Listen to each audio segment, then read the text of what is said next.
Ice cream దందా వెలుగు చూసింది.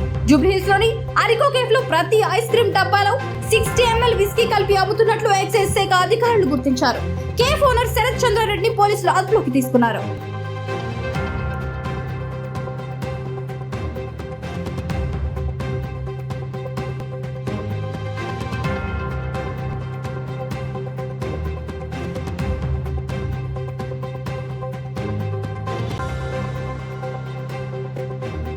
వివిడి న్యూస్ టీవీని తక్షణమే సబ్స్క్రైబ్ చేసుకోండి.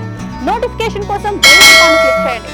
మరిన్ని అప్డేట్స్ కోసం ప్రతి ఒక్క కుటుంబానికి ఉచిత ప్రకటనలు వచ్చే విధంగా మీకోసం మీ ముందుకు వివిడి న్యూస్ టీవీని AP5 నందు 99వ ఛానల్ మరియు యూట్యూబ్ నందు వీక్షించెదరు.